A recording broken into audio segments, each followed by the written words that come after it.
Let's do this. What's happening, everybody? French Open Pod. Where's the cool kids call it? Roland Garros 2025 pod. Tennis's second major of the year. Gill Alexander from Circa. Drew Dinsick from both the NBC Sports podcast, which he does with Jay Croucher. Of course, Dinsick Classic, the deep dive with Andy Molitor. And then Zach Cohen from the tennis channel from VSiN. Betting on X on Twitter. Drew underscore Capper. Or guys, we can just talk about game one of the Pacers and the Knicks if you'd rather. I'd be happy to talk about that if you'd like. All right, the draw is out. We do not have quarter numbers yet as we do this.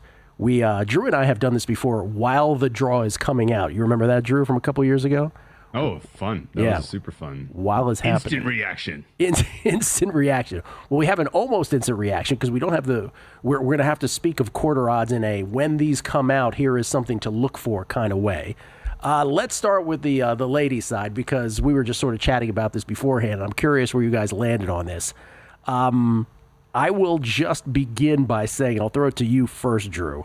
I will just begin by saying 4-time champion Iga Swiatek ain't getting out of her quarter. Let me just be the first to say it. You agree with this? I mean, I do. I don't have as strong an opinion or as a declarative take as you do. She could certainly win this quarter. She could win the whole thing. She'd be my favorite to win this quarter, but not at current market prices. No. In fact, that's maybe where we ought to start, which is that there's like a very, very weird disconnect between the people who are following this day by day, the people who are following, who are pricing, match by match, and like the takes on where Iga stands right now, where she should be properly rated, and the way the futures market has always had her for this event has been completely out of touch now, going on 2-3 months, and there was like an increasing sort of reality check, I feel like, as her price drifted in the futures market, of like people were like sort of waiting for her to just show up and just start wrecking tournaments on clay like we are used to seeing, and it just never happened. And as we sit here right now, I would say that it is this is a fairly straightforward exercise to price my Iga number in May of 2025 to my Iga number of May of 2024. She would be a plus 250 dog against Iga of this tournament last year. Yeah. She would be a 4-1 dog against Iga of 2 years ago. Right. And so you can kind of navel gaze all you want about the reasons why this is the case. I'm not nearly as in touch with sort of the inner workings of her and her camp and what's kind of, what has gone on that has brought her to this point where she's just not as competitive a player. I'm sure some of it, I assume some of it is mental, and that like when she is running good, she is like a dominant force. Like she just plays with that much more confidence, and the opponent on the other side of the net is like, I don't have a chance. And nobody feels that way right now. Everybody has a chance. Everybody feels like they can take her, get that head-to-head win. And this is all while saying that like she's only lost once in this venue in the last 3 years, 4 years. It's been like she's only lost to Zheng Qinwen at the Olympic semifinals, and that one, in my opinion, was fueled entirely by Danielle Collins getting rattle in her cage in the run up to that particular semifinal, where she was basically like just threw just enough kind of off the court kind of shenanigans at her that she didn't have her A game that day against Zheng Qinwen, and she loses. And so other than that, like she's been very tough to beat on this court. The people who I would say are kind of the hardcore Iga stands of the world, the Gill's Army, as they're known, they would come to her defense and say, like, since she lost that pretty abysmal performance in Rome, she's been hardcore training at Roland Garros, like pointing specifically at this event, and is obviously locked in to try to salvage what is otherwise a lost season. But she comes in as your 5th ranked player, or at least 5th seeded player, and she got the draw from absolute hell. Like, this is This is the worst quarter I've ever seen in my life. Worst in terms of like competition. And not just because Ostapenko's in it, right? No, not just because Ostapenko. Because you know what? She might not even get to Ostapenko. Because Raducanu is in between her and Ostapenko. She's playing well. And then there's, there's Paolini on the other side of the quarter and Svitolina, not to mention Rybakina and Bencic. Like, it's just, listen, let me just attach numbers to what Drew was saying. And by the way, if you're not a tennis hardo, as Drew likes to call it, and you're just sort of like, okay, who's this girl? What are we talking about? Iga Swiatek was the world #1 player for the better part of a couple years. She once won 37 matches in a row. She's still 23 years old. She's won 5 majors, 1 U.S. Open, 1 U.S. Open, and 4 French Opens. It's a Rafa Nadal of the women's side kind of thing at her age in terms of her French Open wins. What Drew and I are talking about, and Zach will here as well, is that something has gone terribly wrong. Coaching change.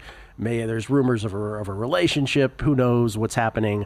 Either way, she is not the player she once was. And to just attach numbers to what you're saying ago, the 2 years ago, what you would make her as a dog against herself 2 years ago versus as a dog 1 year ago. 2 years ago, and I'll just do some raw numbers. Tribute to Dan Weston. Service points, win percentage, return points, win percentage combined. 110 is elite. 2 years ago, she was 113.1 combined. Last year, 109.6. So I'm talking 2 year numbers, 113.1. 1 year numbers, 109.6. 6 month numbers, 103.2. So it really is, you can draw it on a graph downwards. So whatever is at play, if we get the player that was there 2 years ago, yeah, she's the favorite. She's the best player in the world on this surface. But if it's current status with that kind of draw, good God, no. Zach, I don't know if you have anything to add to that. Well, go ahead, Drew. Just want to add one thing to you said. If you get the player that undressed Emma Navarro in the round 4 of the Australian Open. Right. Like, it hasn't even been that long since we've seen her just untouchably good, but then she just hasn't put it together. She hasn't won a title since this event last year. Yeah, that's absolutely right. And until this last go, where she lost to Danielle freaking Collins at, I'm getting them all mixed up now. Rome, was it? I can't remember now. I guess it was Rome. Awful performance. Until then, you could also say, for the Iga stands out there, you could also say, hey, well, here's the deal. Even though she never gets to the final or wins a championship anymore, she never loses early. Like, it's a 44 tournament streak in a row where she gets to like at least the quarterfinals, I think with one Wimbledon exception. But then Collins just beat her in the second round, I believe it was. So now that's the latest drop in the bucket where it's like, wait a minute, this has gone terribly wrong. Now, but to your original point, Drew, the first sentence out of your mouth. But if she won the whole thing, I mean, I'm not. Then okay, that too. And then you're like, well, she's back on pace for Serena Grand Slams. Go ahead, Zach. Sorry about that.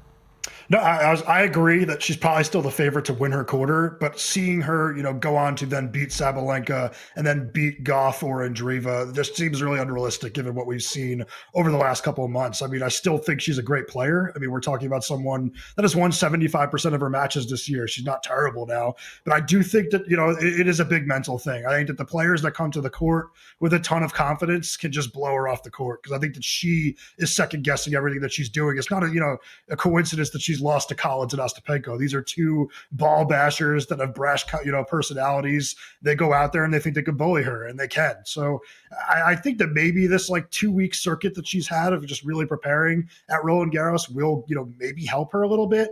But I agree, it's really hard to back her right now. I remember I was one of those suckers. I hopped on a numbers game with Gill 4 or 5 weeks ago, and I was like, oh, there's a plus 115 out there. Me I'm jumping too. on it. And that's a horrible number now. Now it's a horrible. And I remember at the time it was so much better than market. There was a stray plus 115, when she was minus 175 everywhere else. Now she's plus $2 and change. Still the short shot, right? Still co-short shot here to win this tournament, basically.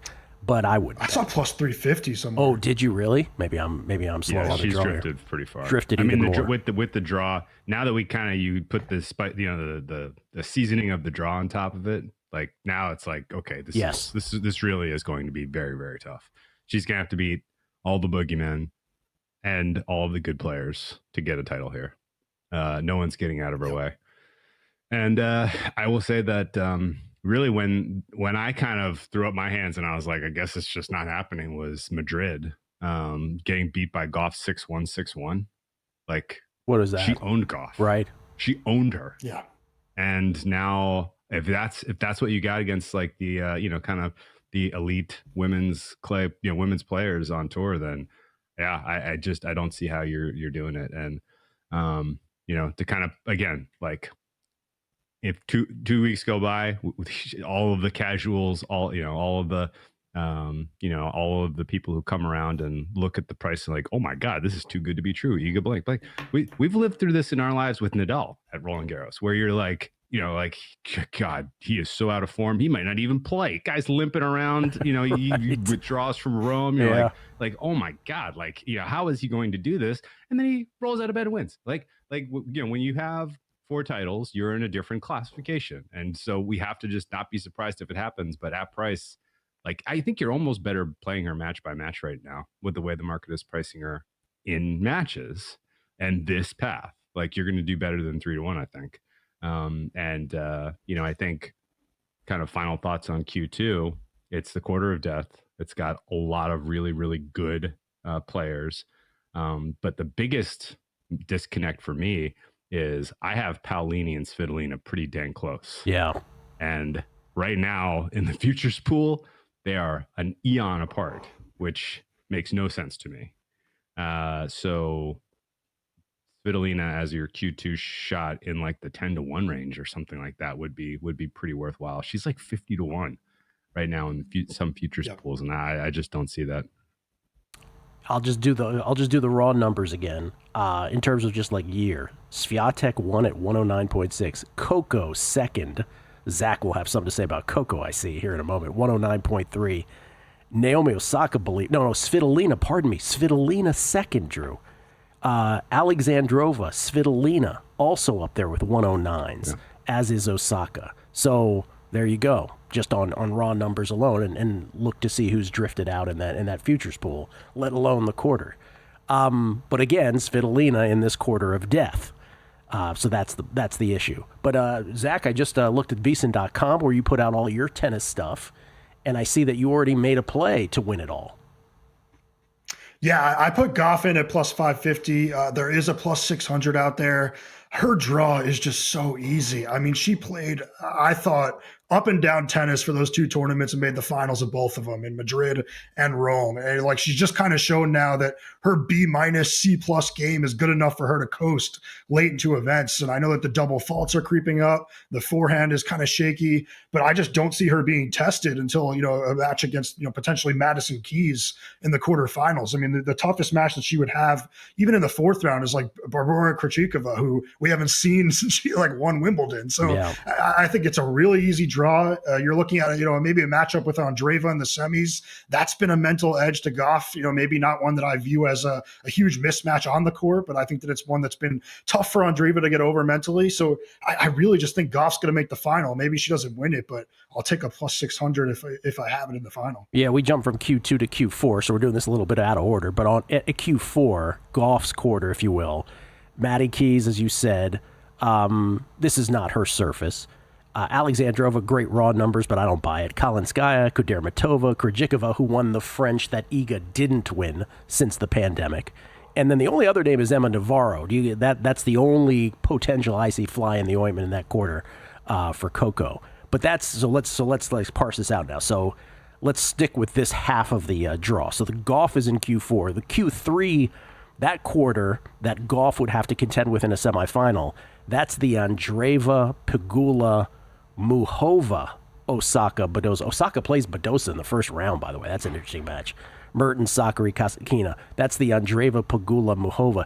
I'll throw it out to both of you. We've talked about Muhova before. She lost a final to Iga at the French, and she didn't play in the French last year because of the wrist injury. Is she sort of the sneaky play again?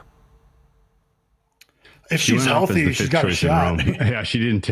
Yeah, she was the 5th choice in Rome, and she didn't play. So something's clearly not right. I think you got to pass. At least I got to walk away because I bet on her to win Rome, and she didn't take the court. So I clearly don't know. The She probably Andreeva. I think the bottom is pretty outside of that Badosa Osaka match, which is the best match of round one. The bottom half to me looks uninspiring from a competitive standpoint. This looks very straightforward. Andreeva wins Q3. Very straightforward. Coco wins Q4. And based on recent history, very straightforward that Coco takes the bottom. You agree with that, Zach? I don't have a huge problem. If Muchova is healthy, like she's got a shot at winning that quarter. It's just we haven't seen her since Miami. She wasn't playing all that well in Miami. I'm guessing that wrist is what continues to bother her because wrist injuries just seem to linger forever and ruin careers. So hopefully that's not the case. But yeah, I mean, if we're talking just healthy, Muchova probably a top 5 player on clay, but I just don't think we could buy it. It's funny, the shift here. I said this off air before we got on to YouTube here, but usually for the last 4 or 5 years, we would come on here and be like, "Oh, I got quarter plays on the women's side. The men is a little more straightforward." To me, this is the opposite here. But we'll do the top half of the ladies' side here before we talked about Q2, which is the quarter of death. Swiatek, Paulini, Svitolina, Rybakina, Bencic, Ostapenko, Raducanu. Q1 is Sabalenka, Arina Sabalenka, the current world number 1. That's her quarter. But Zheng Xinwen is there as well. And that is pretty interesting. Also, Danielle freaking Collins, Leila Fernandez, Anisimova, Schneider, Stearns, Danilovic, who has great numbers, but we shall see. Sabalenka, Zheng in the quarterfinal, right? Think so. Yeah. It's straightforward. It's an interesting, besides Q2, it's very straightforward to me. But you got Coco plus 550 to win it all. Did you make any play in the outright, Drew, for this? I'm there too. Okay. I was waiting to see. I saw, I was staring down some 650s yesterday, but there's a world where, you flop Q2 and Q4 with Coco and Iga spots. Yeah. And all of a sudden I'm like, oh, I'm very glad I didn't bet 650 yesterday. But now with knowing where, how the chips fall, like 550 is way short for Goff. Goff should be like 325, 330. That is my numbers. That is great point. Yeah. If you did the shift, if you just changed those two players from Q2 to Q4, how differently we would be talking about this right now. Yeah. I said this on the radio side the other day, that Coco, and I think I said this when she lost the other day, that she's about a year away from people saying, yeah, she won the one U.S. Open, she won a WTA Finals, and she's won 1,000. But like we're about a year away from starting, if nothing else happens, where we'd be like, this is kind of getting disappointing. Would you agree with that? Like, so she's got to win some of these now. This might be her moment. Yeah, I think so. I think ultimately, if you said the quality of player she is and then the quality of women that exist on tour, like over the course of her career, she should have 3-ish slams. Yeah. And it should be more than just U.S. Opens. She should win a French Open at some point.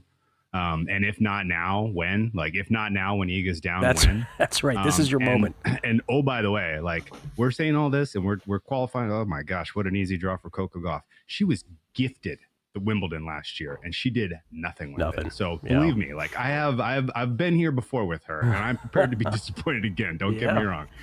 But I will also say that this is, I think, a little bit of a unique buy low for her because she just got waxed by Paolini in that Rome final where a lot of eyes were on her, and that is a complete toss that one from consideration for me. Like, if you thought she was going to come out and give you anything after spending 3.5 hours into the middle of the night against Zheng Xinwen in what was the most physical women's match I've seen in like 3 years, like, no way. She was completely done. And Paolini, took advantage of it by specifically playing aggressive. And I thought that was brilliant. And like I haven't won many I haven't done a ton of like staking, big boy staking in match by match tennis this year, just because like whoever is effectively making these markets is using the exact same tennis abstract data that I'm using. So it's not like my edges are pretty much gone for match by match. So I will acknowledge that. But the Paolini Gauff was one where after watching that Gauff Zheng match, you're just like, I hope they give me plus money on Paolini. And she went off at like plus 164 or something absurd. So I think you completely tossed that result. And that's kind of giving you maybe a bit of a buy low here on Coco. All right. And by the way, Zach, I'm with you on the fact that I have Iga bets at what I thought was going to be an outstanding number at plus 115, and then it just deteriorated. Plus, I have a plus 117, a plus 116, and a plus 115. And now those numbers are crapola. So if Iga somehow does win this, I'm winning, but at like the worst, not the worst, but not a good price whatsoever. Anything else to add on the lady side? I want to get to the men's because I got plays there, but I'm looking at just the outrights here. I want to get to them. I'm trying to find the women's outrights here. I'll throw out Sabalenka if we can get a minus 140 on her to win quarter one again, which they've been giving out pretty much with the same draw every tournament with Zheng in that quarter.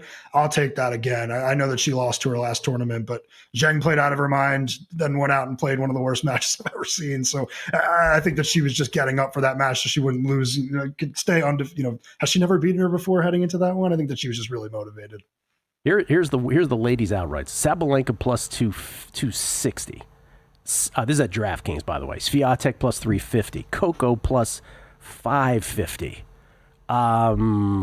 Andreeva plus 550. Jasmine Paolini 12-1, but again, she's in the quarter of death.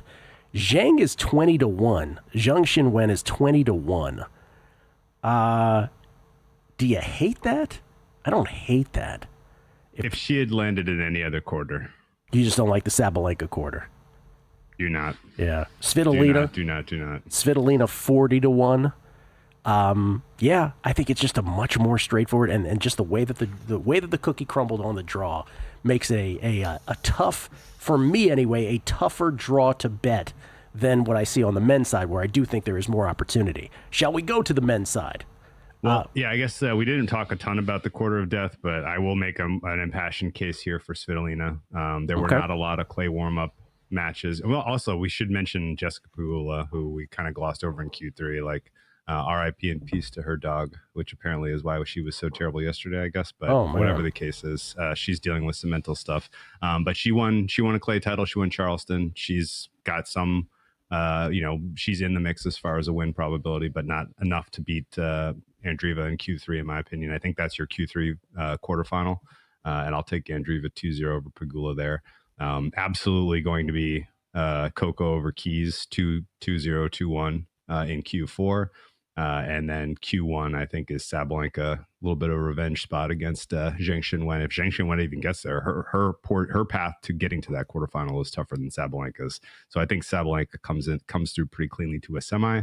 Q2 winner for me at price, absolutely Svitolina. Now, I think Svitolina is better than Paolini head to head, which is kind of why I like her as that, in the price point range, because you're talking about a difference between like 12-1 and 50-1 between those two players, and they're effectively the same as far as I can tell you. So Svitolina coming through at price for Q2 would be awesome. And then on the bottom half, I don't really think Rybakina has 7 matches of winning tennis in her, but she could absolutely spoil this for Iga. I don't think Ostapenko has 7 matches of winning tennis in her, but she could absolutely spoil this for Iga. And then, you mentioned it. Raducanu has been playing well. That's Iga's second round match. That's going to be awesome. Kostyuk's been playing well. That's going to be the third round match. That's going to be awesome. I don't rate Bencic right now based on her retirement after getting beat 6-2 in the first set against Sakkari. I think she's a toss. So it's probably going to go Iga versus Iga with the warm up match, and then Raducanu, Kostyuk, Rybakina, and then Svitolina, and that stretch is as tough as any. And she's obviously, as we talked about, nowhere close to her peak. So if she comes through there, she can go toe to toe with Sabalenka and prevent Sabalenka from getting to the final. If that happens, I'm like, I would rather, as a Coco guy now, I guess I'm a Coco guy now. I would rather see Iga in her current state than I would see Sabalenka, just because it's a little bit, too much recency of Madrid. Seeing, Sabalenka handle Coco with no problem, but seeing Coco just absolutely wipe the floor with Iga, I'd kind of prefer that. So. Even with 4 titles and in particular a head-to-head final that was lopsided, I'd rather draw Iga in the final if I was a Coco backer. Did Kostyuk kind of the way I see Kostyuk end up in Q2 also?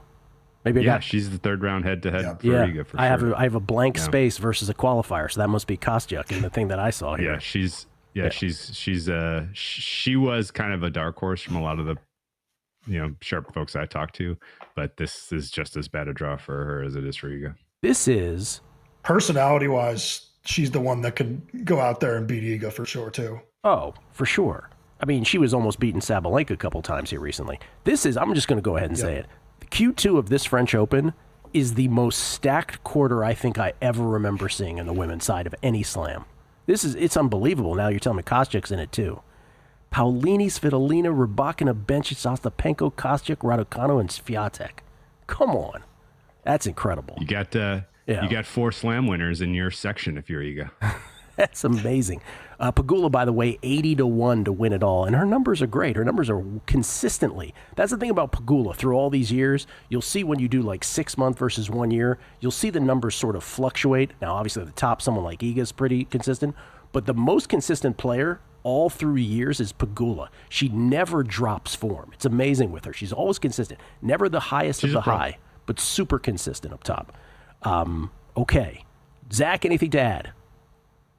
Yeah, before we switch to the men, I'll just throw out kind of a crazy one that I have. If they offer to make the quarter, not win the quarter, I like Haddad Maia in quarter 4, who has been a disaster this season. But she went to Strasbourg. A lot of players take this week off. A lot try to play their way into form. Has won 3 matches against top 25 players, one of those being Emma Navarro, who is in her way. She has played really well at this tournament in the past, almost beat Iga here a few years ago, or was that, I don't know when that was, last year.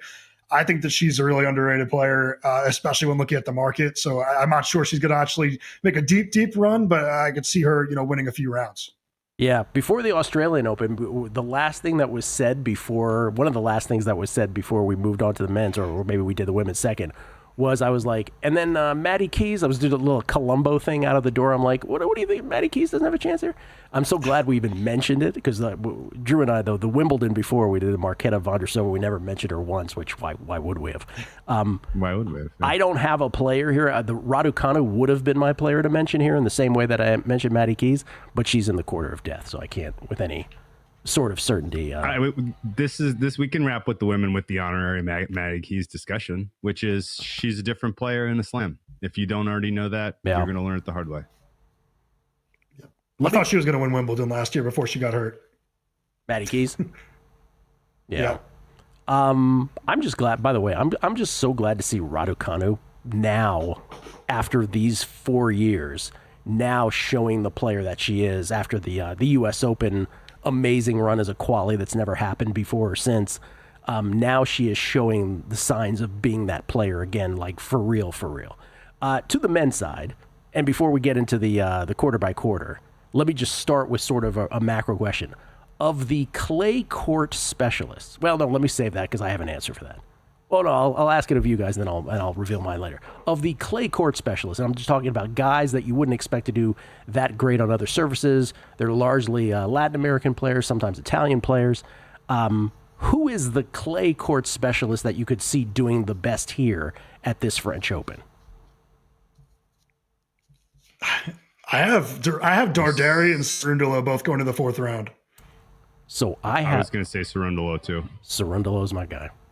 Portent of things to come. All right, so we all. It's not because let's qualify. It's not because I love Cerundolo. It's because he's in Q2. That's correct. And the world thinks Djokovic is going to win Q2, and okay, I'll believe it when I see it. Well, let's start at Q2 again, just like we did on the last one. So Q2 is Sasha Zverev's quarter, with Djokovic in it as well. But it's Kobali, another clay court specialist, Auger-Aliassime, Dimitrov, Medvedev. This is not his surface. Medvedev's never gotten past the quarters here, I don't believe, which is his worst sort of slam performance. And Cerundolo. I am waiting for a Q2 Cerundolo bet, because that to me is the bet to make, because his numbers are off the charts. And here's the thing with him the last 2 years at the French Open. This is one of these things where this is not coming from oblivion. Francisco Cerundolo, who, by the way, has a brother on tour as well, Juan Manuel, but Francisco Cerundolo, 2 years ago at the French Open, he got to the 4th round, meaning the round right before the quarterfinals, And in doing so, he beat Monfils he beat Fritz, and then he took Rune to a fifth set tiebreaker that he lost 10-7. That was 2 years ago. Then last year, also the same thing, got knocked out in the fourth round, but he beat Tommy Paul, and then he took Djokovic to a fifth set. I think this is the year where he breaks through, and I think he wins this quarter, and I think people are going to be shocked except for the hardos, because I think this is a great draw for him. So Cerundolo, I'm waiting for the quarter. We don't have the quarter plays yet, but that would be my quarter play. In a tournament that you all agree, it's either Sinner or Alcaraz winning, correct? Yeah, you add my Sinner Alcaraz probabilities together, and easy to round up to one. Easy to round up to one. Sinner, by the way, in Q1, Alcaraz in Q4. Okay. I like that call, though. I mean, you like the Cerundolo? Yeah. Should just, well, this is the perfect time, perfect place, perfect part of his career to do something like this. If he's ever going to make a semifinal in a slam, it's going to be the French Open, and it's going to be when he gets drawn into a Q2 with, your top seed Zverev throwing up 36 times before playing Hamburg the week before a slam for some reason. 36, by the way. Yes. we gotta mention this every single time when there's tennis players who take a wild card for a tournament the week before a slam. It's usually not the sign of like, this was always in the plans, right? Taking the wild card in and of itself is telling you that there's some reason that they're electing to divert from what the plan was. And when it comes to Zverev playing in Hamburg, I don't think it's very hard to parse looking at his results. He's not playing well enough to make the type of competitive effort here that he was expecting of himself. So he's trying to get in sharper form, and he goes and gets blown out of the water today while apparently gutting it out through some illness. What a hero for just taking the court. In his own quotes after the fact, but no, this is the perfect draw for Cerundolo. And before moving off Q2, I'm just kind of curious. Like, speaking of not part of the plan, Novak Djokovic does not play the Italian Open for reasons that we are left to guess. He does go to Geneva, however, with his family, mother. Bring them all out. Come to Geneva. We're going on an Alpine holiday in the end of May when the French Open starts next week. Is pretty likely, in my opinion, that Djokovic is trying to win his 100th title, and that's why he's there. That's this weak field. This is maybe his last realistic chance to win a 100th title, for all we know.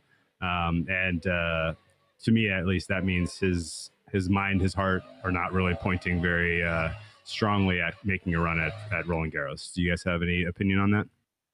I think you're 100% right. I will credit you for being on the this will sound terrible because I don't mean this about Drew, but Drew was on the let's bury Djokovic first bandwagon, I think, before most people were. But I think you are absolutely 100% right here.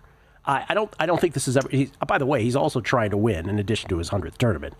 For those who don't know, he's trying to win his 25th Grand Slam title, right? He's tied with Margaret Court, I guess, at 24. Is that the word? I've lost track already. So 25 would be this historic thing. It ain't never going to happen. Yeah. It's never going to happen. It's certainly not going to be this one. No. Which makes me think that the plan is, look, the plan pretty clearly last year was, who cares what the rest of the results are all summer? We're winning that Olympic gold medal. Yeah. Like there was no doubt in my mind that everything in his team, everybody in his payroll, were all pointing to peak performance in the first week of August on clay. Like, that was the plan.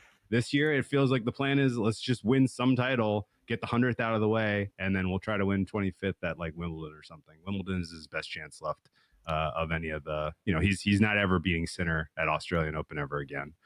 He's never beating Carlos on clay again, I don't think. The U.S. Open, the conditions are so unfavorable for him that that's not happening. I think realistically, if there's any title left for him, it is Wimbledon. And so my guess is this is probably title in Geneva, if he can even do it, and then pack up and prepare for Wimbledon. Pack up and prepare for Wimbledon. Anything else on Q2, Zach? Well, I'm not burying Djokovic yet. I agree. I think 2025 Wimbledon is probably his last chance. I kind of think he's going to back out of Geneva after beating Arnaldi today. I think he's going to head over there with some rest. I mean, I guess we'll learn a lot, but to seeing what he does this week. But I would agree that if he does go out there and win this title, he's not doing anything at the French Open. But if he does leave, pack it up, and goes over there healthy, I've seen enough this week where I could see him kind of winning this quarter, just because the quarter draw for him is a dream. I think that it almost looks like Goff's to me, where I don't see him running into anybody that can give him trouble until potentially the quarterfinals. And at that point, you're getting maybe whatever the sick, bad version of Zverev is, or Cerundolo, who I don't think is a big match player.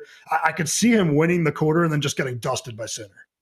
By the way, Djokovic, as we're doing this, up a set on Arnaldi in the quarterfinals. Am I seeing that correctly? Yeah. In Madrid. All right, so that's Q2. Geneva, yeah. Yeah, I'm sorry, in Geneva, pardon me. That's Q2. Madrid was the week before.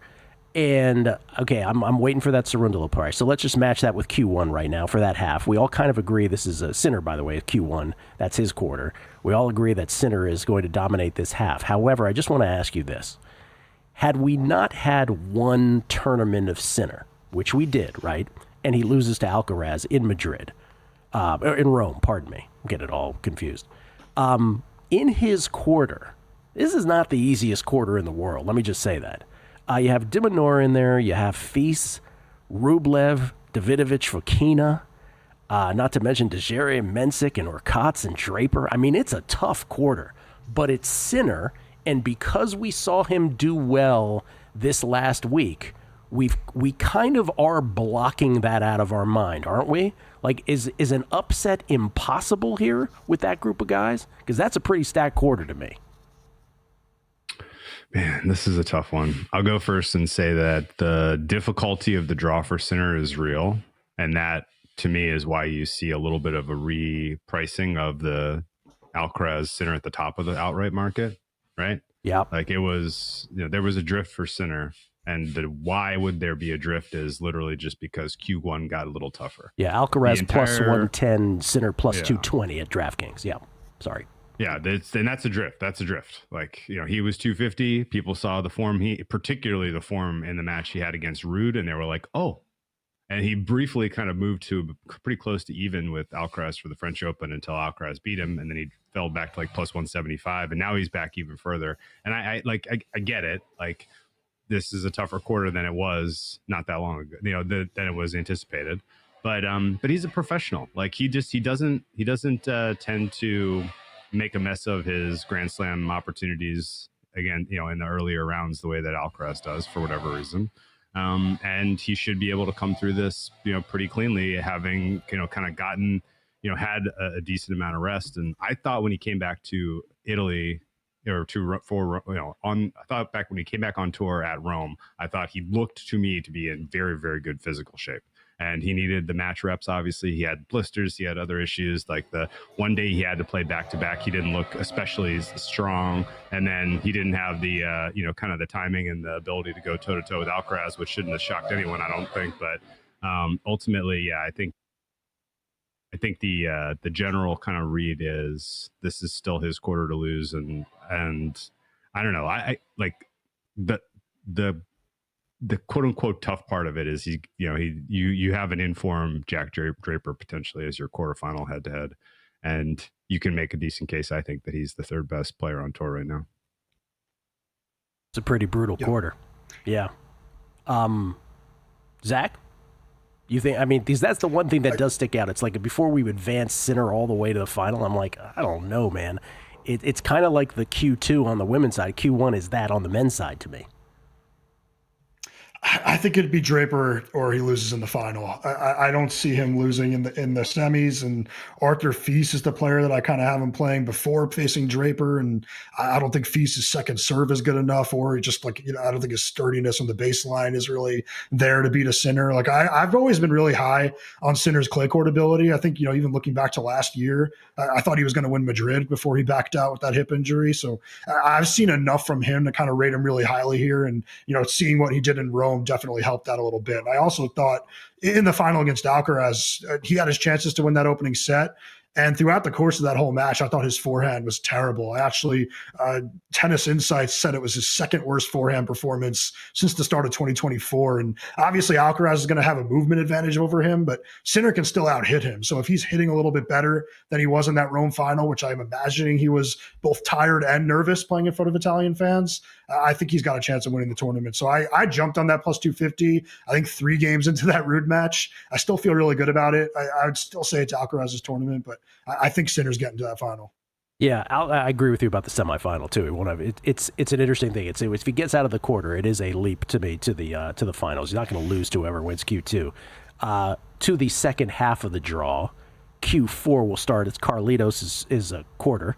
Carlos Alcaraz trying to win his 5th slam and his 2nd French Open, which would be a back-to-back French Open. Remember that French Open final where Zverev kind of got hosed by the overturn by the umpire. Remember, this is still the tournament, right? We still have the umpires ruling here at the French Open, right? This is the last one where they're still going to do the, I'm sorry, that was out.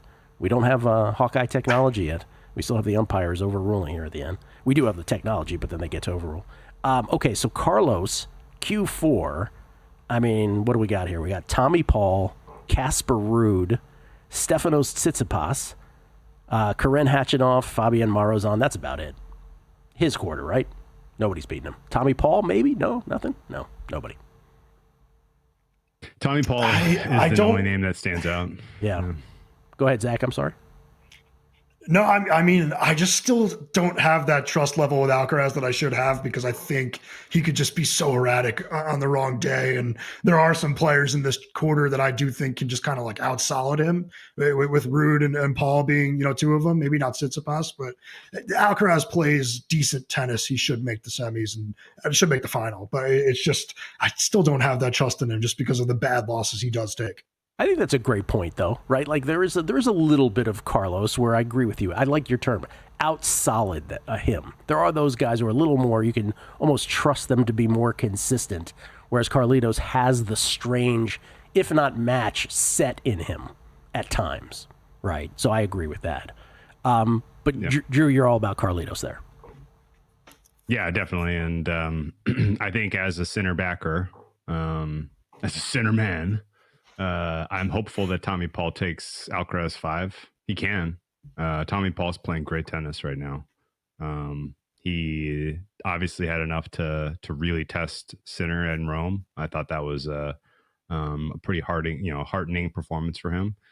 He should have beaten Zverev at the Australian Open, except he made a miss to that match himself. And that's probably why I don't think Tommy Paul necessarily gets across the line to the tune of backing him to win the quarter, even at a nice price. It's just that, like, when the going gets tough, he's going to lose the tiebreak points that he needs to win against Alcaraz, probably. And so he probably loses 3-1, but makes it hard for him. And I am fingers crossed here. I think we're headed almost surely for a Carlos versus Jannik final. And I'm hoping that the kind of the scales are a little bit leveled out, because some players just make life a little bit harder for Alcaraz, and it starts with Paul in the quarterfinal, and then it goes to Musetti in the semifinal next. There's where we're going next. Musetti, I feel like we're all in lockstep there. I would have laid -2. I was saving that for last, because I would have laid -200 that the 3 of us are going to agree on this. That Q3, and I'm just waiting to see. Now, here's the thing. What's this price going to be on Lorenzo Musetti, who, for those who don't know, is a Italian player who has been a really solid player for many years on tour, great on clay, but a top 20, a top 30, a top 40 player. And then in Monte Carlo here in the last month or so, he found something. He even said it out loud. He's like, I feel like I'm a top 10 player now. And he's playing like it. And he's in Q3, it's, who else is in there? This is the Taylor Fritz quarter, by the way, which is kind of ridiculous. But it's what? Tiafoe, Rune, Baez, if you want like clay court specialists, Mahach, Navone. This is Musetti's to win. I wonder what price we're going to get on this, because Cerundolo, I can expect a good number. I don't know what we'll get on Musetti here for the quarter. Yeah, I mean this quarter looks to me like a pretty like a goodish 500 tournament. You're probably going to get plus 220, maybe plus 250 for him. Would be my guess. I don't think it's going to be that short. He's not going to be in like the 50% chance to win range, I don't think. But Musetti to me proved his kind of what his ceiling was last year. His match against Djokovic in the French Open will stand out as one of the top 5 that was contested all year last year, in my mind. And then he, I mean, I don't know if you guys remember this, but he's a Grand Slam semifinalist. Which slam was it? Wimbledon. He made it to the semifinals at Wimbledon last year, which was a total shocker. Yeah. Doubt we mentioned him on the Wimbledon podcast. Dude, I'm sitting out Wimbledon. That's the lesson. I'm totally sitting out Wimbledon. Yeah. But yeah, I mean, like he kind of proved what his ceiling was then. And you're right. Like his performance on clay throughout this entire year, I thought early in this season on hard court, he kind of proved that he is starting to learn how to translate his game to hard court a bit. And so you're like, oh, cool. Okay, good. He's making the right progressive steps that you're hoping for, where he doesn't just become a clay specialist and we only get to really kind of experience the fun and joyfulness of his tennis and 5 months of the 4 months of the year, I guess. But his clay throughout, his performances on clay throughout this European swing have been just flat out awesome. And I think he'll be pretty clear, like, I don't know about a household name, but I think people are going to be pretty impressed when they see what he has to, number 1, punch his ticket to winning Q3. And then number 2, hopefully again, he goes toe to toe with Mr. Alcaraz in the semifinals and really does some damage, because I think he can. It's just, he needs to bring his best that day. The answer to my question, I think, is apparent. It's not going to be that great of a number, because I'm just looking at the outrights, which we do have. We mentioned Carlos Alcaraz plus 110, Jannik Sinner because of the draw plus 220. Then it's Novak at 14-1. Drew's vomiting in his mouth. Sasha Zverev at 18-1, and then it's Musetti and Ruud. No, it's Musetti at 25-1. So he's the 5th name out there. So we were wondering, because Zach and I were trying to figure out before the draw, we're like, wait, who's going to be the 4th seed in this tournament? Who's going to be the 4th after Carlos and Jannik Sinner and Zverev? And we were both like, what, Fritz? Oh my God. So it's Joker is the 3rd short shot behind Alcaraz and Sinner. Then it's Sasha Zverev. Then it's Musetti, followed by Ruud at 28-1, Draper at 40-1, Rune's also 40-1. So by that, it would be Musetti's biggest competition in that draw, I guess. Tsitsipas after that at 50-1, Fils at 60-1, and so on and so forth. Medvedev 65-1, Tommy Paul 80-1. Anyway, so there you go. So Musetti's he's the 5th choice in the whole tournament, and this draw. Yeah, and he'll be the favorite to win Q3. But again, like because of the other names that are in there, I think it'll be a little bit flatter at the top. I don't think you're going to get the same kind of price you're going to get. I would agree. Like, yeah. Even like Sinner and Alcaraz are probably going to be like what in the, I don't know, minus 250 range. Like they're not going to be that short, I don't think. Maybe I'm wrong, but Alcaraz was minus 140 at Rome.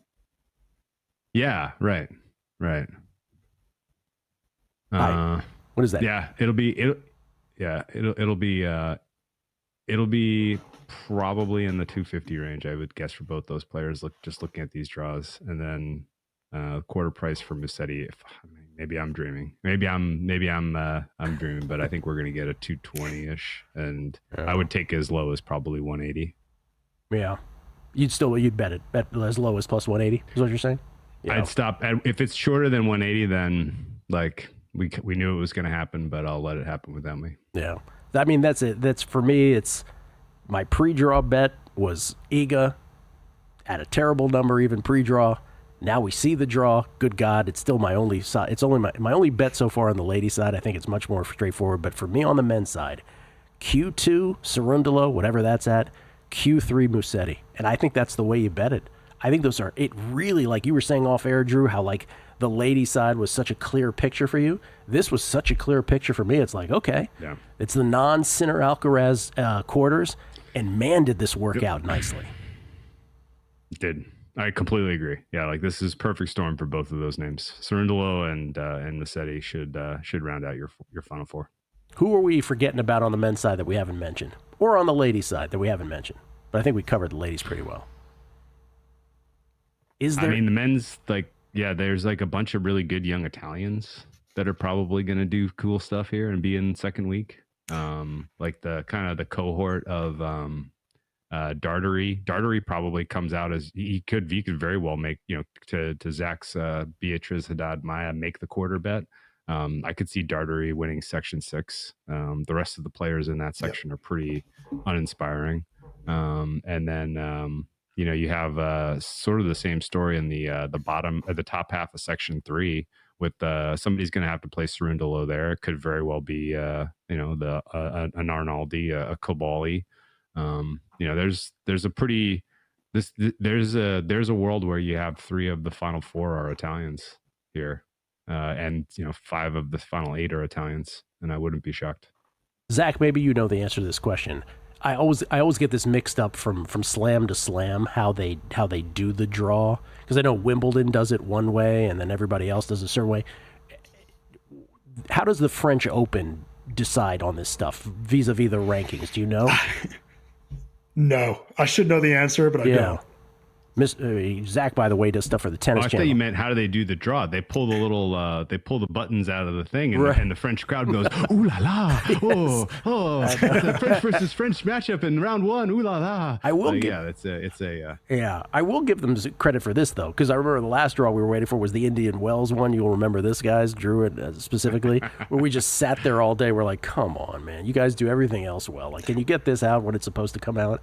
But this was done great, but I keep looking at the Q2 on the ladies' side. I said, I've never seen anything like that before. Because there's so many players that I would have wanted to bet, right? Paolini, not to mention Iga, but Svitolina, to your point, Raducanu, and they're just all bunched, Kostyuk, and they're all bunched in the same quarter. And it's just so tough to bet any of them because of that. So it's a match-to-match thing. By the way, I don't see any round 1 matches posted yet. Maybe I'm wrong, but I don't see those lines out yet either. Got to go to Czechoslovakia for that. Osaka Badosa. Give me what you think the line's going to be on that match, because that's the one match that jumped off the first round board. Osaka Badosa is so tough. Did Badosa win today? Did she play? That's what today, that's what I always say with her. She lost to Samsonova. I didn't see the whole match. She did lose. She did lose in 3. Yeah, she didn't look. It looked like a decent-ish warmish up-ish. Warmish up-ish. Oh no, never mind. I was looking at prices, and Osaka Badosa, we were supposed to get that in Rome, but Badosa withdrew. Oh, what a shocker! She never does that. They haven't put the line even in faraway places like Czechoslovakia and Sweden. Those markets aren't up yet. All right. So Zach, you have a plus 550 on Coco. Drew, you're a Coco guy too now, to win the French Open, to win Roland Garros, which would be her second slam, her first French. She did get to one final, right? Didn't she lose to Iga in one final, if I'm not mistaken? Yes. Yes. Who did Iga beat in finals? Two ago? Was it 2 ago or 3 ago? That was 2 ago. Well, no, I can't remember now. 3 ago. Last year, there was a Sakari. She beat Paolini last year. She beat Mahuva the year before. She beat Goff the year before. So it's been 3 years since we've seen that in the finals. And I think that would be a great final this year. And then back in the day, who did she beat their first one? Who did she beat in her first one? Trivia question. I don't remember any of the women she beat in that tournament. She didn't drop a set in that tournament, did she? She did not drop a set. Absolutely moonwalked. Oh, I just looked it up. What an answer. That's Sophia Kenin. Sophia Kenin is who she beat in the final. That was after Kenin won the Australian Open. She then played in the finals of the French. The big turnaround in that tournament was when Iga beat Simona Halep midway through. That's where the world turned and like, oh my God, because Simona Halep was like a $4 favorite in that match, and people couldn't believe what was happening. The year before, Simona Halep won like 1-1 against Iga, That's and it was like, oh, she's come this far in 1 year. Oh, yeah, the world had turned. Anything else we left only out, one guys? Person knew. Any other bets here? It was coming. Maybe even for like Drew, you're great at this. A Wimbledon or U.S. Open name at this point here in May before this tournament? Oh man, This is usually your thing, I had too. a couple. Yeah, no, I had a couple of. I think who I kind of has the signature for breakout first slam at Wimbledon to me. Mira Andreeva. Mira Andreeva. Okay. Yeah. Yeah, I don't think anybody's surprised by that. I think her game is going to be tough for people to figure out on the fly on grass. Do you know what I mean? Yep. Too fast to react. Right. And I do think Andreeva wins some slam this year. I don't think she certainly hasn't solved Coco. She probably hasn't solved Sabalenka on clay. So I don't think she's winning this one, but I like her. I like her potential to steal Wimbledon. That's a fun one. I like that one. Usually you're the guy who's like, want a name for Wimbledon? Yeah, give me a name for Wimbledon. I think Menchik's going to go really deep at Wimbledon. I think he's got a good game for it. Ooh. Menchik last year in the early hardcourt season, Menchik was such a great bet over and over again. Like $2 dogs, he beat like Rublev, he beat all these guys. He is a great player on the come up. Not quite a Draper level come up, but he's an outstanding player. U.S. Open, I remember, Drew, you had some years where you're like, Holger Rune, U.S. Open. Yeah, that was memorable. By the way, what about him? What about him? Where do you stand on him before we go here? I can't believe he has some type of illness. I can't believe he beat Alcaraz in Barcelona. I guess rumors swirling that Alcaraz was not physically 100% there, and that was backed up with him withdrawing from Madrid. But yeah, I mean, like that's kind of where he's at right now, career wise. Where surprise, he can win a 500. Yeah, that you don't expect. I don't rate him at all to do anything in this tournament. I am like Owen lifetime fading him though in any match. He always he'll be, I'll have a match point. I'll have like 2 points away or 2 match points. It doesn't matter. I always end up losing when I fade that guy because he's stealing. Yeah. I think he's going to figure it out when he's like 25, 26. I think you're right. Sorry, Drew, what'd you say? See, that's the funny thing about a guy like him, though, is that what made him seem to me like a guy that had will win a slam one day potential was his sort of like absurdly like unfounded confidence and just just you could black out and just win clutch points against a Djokovic in his prime, right? And you're like, holy smokes, if he can do that, like this guy's gonna win a slam one day. And that part of his game is sort of faded as he's come into matches he thinks he's gonna win and hasn't, right? So I kind of think it's I love the phrase unfounded confidence is such a damning phrase. Yes. Yeah. Well, that's the thing about like when a player like Ostapenko wins the Women's French Open, right? Like, which she did. She didn't know any better. Yeah. She didn't know any better. She didn't know she wasn't supposed to win. 2017. Right? 100-1 pre-tournament for her. None of them never would have believed she could have put together that kind of run of form. And she's out there just firing away. Like, no, like, what do you mean I'm not supposed to win? I'm winning every tournament I play.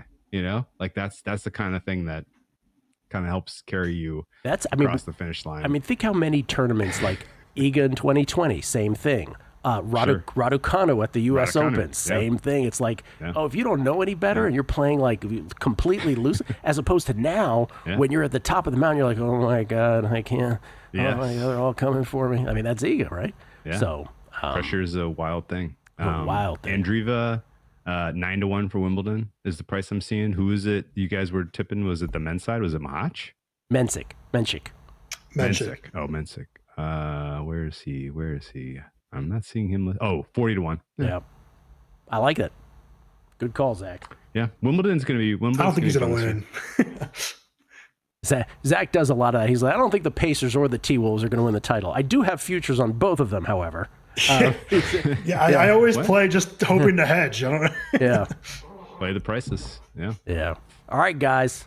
I think we've done all we can do without lines out for round one or quarters out. We'll leave it at that, and we'll look for the quarters that we mentioned, those prices, and then beyond to Wimbledon as well. I appreciate it both. Zach, all your stuff is at VSiN.com, correct? Yep.